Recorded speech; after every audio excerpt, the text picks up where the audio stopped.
Tripura tribal areas autonomous district council তার vote আছে। এটা এপ্রিল মাসের কোনো একটা সময় তো হবেই, যদিও তারিখ ইত্যাদি এখনো ঘোষণা করেনি।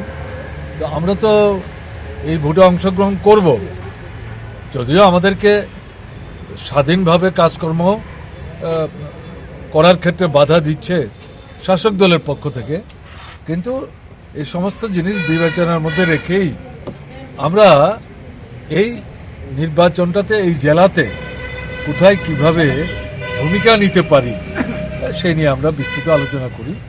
কেমন?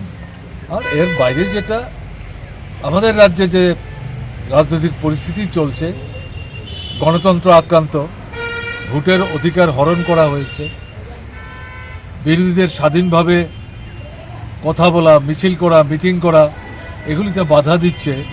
কেমন না?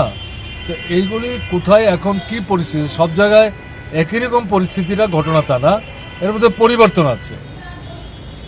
এটার ভিত্তিতে আমরা যেখানে যে ধরনের সমস্যা এগুলো অতিক্রম করার জন্য আমরা কি পদক্ষেপ দিতে পারি সেটা নিয়েও আমরা আমাদের নিজেদের মধ্যে আলাপ আলোচনা করেছি।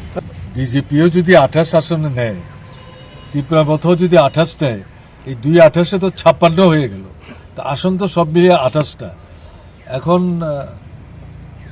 ঠিক আছে, ভোটের প্রচারে তো যারাই নির্বাচনে দাঁড়াচ্ছে তারা তো এরকম বলবেই, যদিও আমরা এরকম বলতে অভ্যস্ত না। আমরা সরকারে ছিলাম, কোনো সময় ভেবে আমরা বলিনি। আমরা গতবার তো আমাদের ভোট করতেই দেয়নি এডিসিতে। কেমন না? ওই প্রকাশ্যে প্রচার যখন শেষ হলো তারপরেই প্রচণ্ড আক্রমণ সংগঠিত করলো। 18-র পর থেকে এখন পর্যন্ত যা নির্বাচন হয়েছে ত্রিপুরাতে, বিজেপি কোনো নির্বাচনে সমস্ত ভোটারদেরকে স্বাধীনভাবে ভোট দিতে পারার তার যে অধিকার, সে অধিকার প্রয়োগ করতে দেয়নি। একটা উল্লেখযোগ্য সংখ্যক ভোটার তারা নিজের ভোট নিজেরা দিতে পারেনি। তো এই পরিস্থিতিতে আমরা যাব মানুষের কাছে, কেমন ভোটের অধিকার প্রয়োগ করব, গণতন্ত্রকে পুনরায় ফিরিয়ে আনবার চেষ্টা করব। আমরা যদি মানুষের কাছে পৌঁছতে পারি আর মানুষ যদি নিজের ভোট নিজেরা দিতে পারেন, তাহলে তারা যাই হিসাব করুক না কেন 28-28 এটা উলটপালট হবে, এ নিয়ে সন্দেহ নেই। কাজে এই ভীতি থেকে তারা মানুষকে তাদের নিজের ভোটের অধিকার প্রয়োগ করতে কতটা দেবে বা দেবে না এটার উপর অনেক কিছু নির্ভর করবে। অনেক আগে থেকেই বলছি, এই যে এসআইআর, এটাকে সামনে রেখে বিজেপি দল রাজ্যে রাজ্যে তাদের জয় নিশ্চিত করবার জন্য সক্রিয় হয়ে উঠেছে। এবং এই কাজটাতে এখনকার যে ইলেকশন কমিশন আছে তাদের পছন্দের লোকদের বাছাই করে নিয়ে এই কমিশন তৈরি করেছে।